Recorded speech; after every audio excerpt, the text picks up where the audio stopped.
Do you think you're a savvy shopper? A bargain hunter who can sniff out a good deal from a mile away? Well, let me ask you this. Have you ever been to the movies and bought popcorn? You see a small for $3, a large for $7. It's a tough choice. But then you notice the medium, priced at $6.50. Suddenly, that large for just 50 cents more seems like an incredible deal, right? You grab it, feeling like you've just outsmarted the system. But what if I told you that you didn't win? You just got played. That medium popcorn? It was never meant to be sold. It was a decoy, a carefully placed trap designed to make the large one irresistible. Welcome to the world of cognitive biases, where your brain, for all its amazing power, is surprisingly easy to trick. The core of the problem is this. Humans are terrible at judging absolute value. We don't really know what a phone, a house, or even a bag of popcorn is truly worth on its own. Instead, we rely on context. We compare. And that's where marketers get us. They don't just sell you a product, they sell you a comparison. This brings us to one of the most powerful and sneaky pricing strategies out there, the decoy effect. Think of it as the silent killer of your wallet. The strategy is simple. When a business wants you to choose a specific, more expensive option, they introduce a third, less attractive choice, the decoy. This decoy is strategically priced to make the target option look like a fantastic bargain in comparison. That $6.50 medium popcorn? Its only job was to be a sacrificial lamb, making the $7 large popcorn look like the deal of a lifetime next to it. You weren't choosing between small and large. You were manipulated into choosing the large over the medium. And this isn't just about popcorn. This trick is everywhere, used by some of the biggest companies in the world. Let's talk about Apple. Ever notice their storage options? You've got the base model iPhone, let's say 128 gigabytes. Then there's a 256 gigabyte model for $100 more. And then, a 512 gigabyte model for another $200 on top of that. The jump from 128 to 256 feels reasonable. But the jump to 512? It's steep. For many people, that middle option, the 256 gigabyte, becomes the decoy. It's not quite enough for power users, but it makes the base model look slightly insufficient and the top tier look excessively expensive. Apple pushes you towards the option they want you to buy, often the higher margin product, by creating these comparison points. Or they might make the jump from the base model to the mid-tier so appealingly small that you feel foolish not upgrading.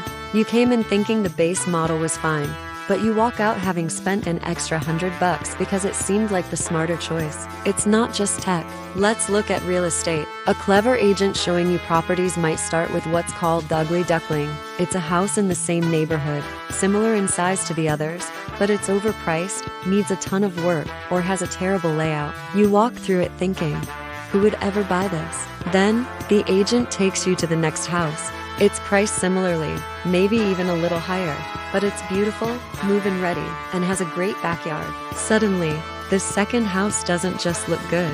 It looks like the best deal in history. The first ugly house was a decoy. Its purpose was to set a low bar and make the target property shine by comparison. You're no longer just evaluating the second house on its own merits. You're comparing it to the dud you just saw, and your decision is heavily skewed. This tactic is also the bread and butter of the software world, especially with SaaS software as a service subscriptions. You've seen it 1,000 times. The 3-column pricing page. There's a basic plan, a pro plan, and an enterprise plan. The basic plan is cheap but often lacks 1 or 2 crucial features you really need. The enterprise plan is incredibly expensive and packed with features only a massive corporation would use. And right in the middle, the pro plan. It has everything the basic plan is missing and looks like a steal compared to the eye-watering price of the enterprise plan. Often, they'll even add a little banner that says most popular. Guess which one is the decoy? Sometimes it's the basic plan, designed to make the pro look more valuable. Other times, the enterprise plan is the decoy, an anchor to make the pro plan seem affordable. Either way, you're being guided, not choosing freely. This leads us to a related and equally powerful psychological trigger, the anchoring effect.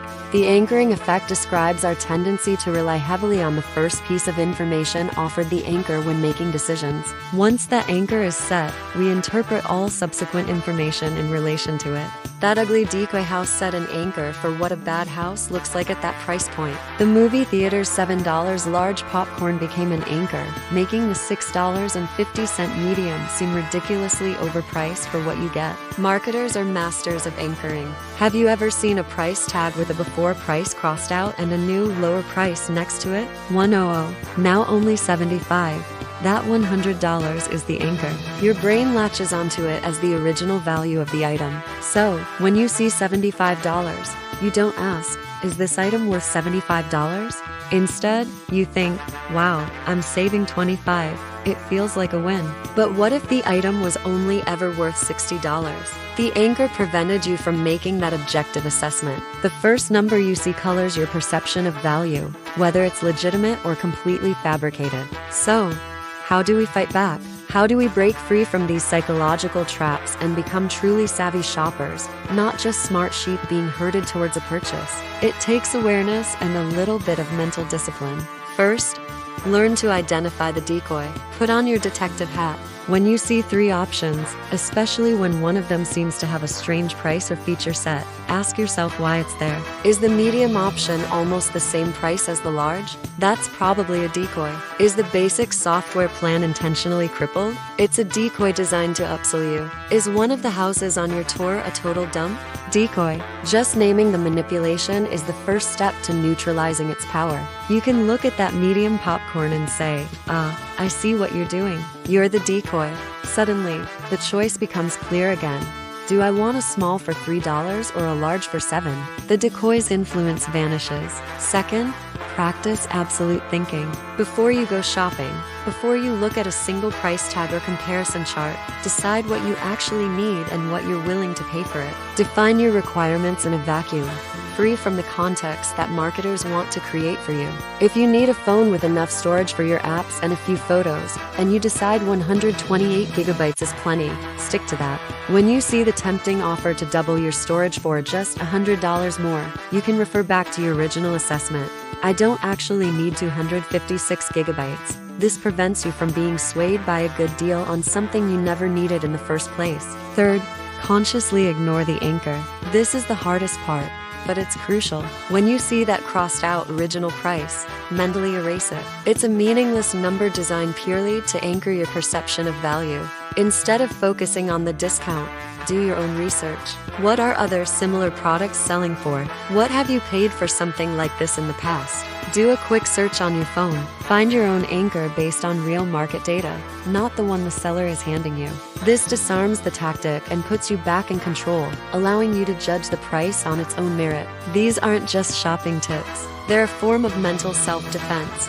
Companies spend billions of dollars studying your brain, figuring out its quirks and vulnerabilities, and designing sophisticated strategies to exploit them. The decoy effect and the anchoring effect are just two weapons in their vast arsenal. But by understanding how they work, you can start to see the matrix.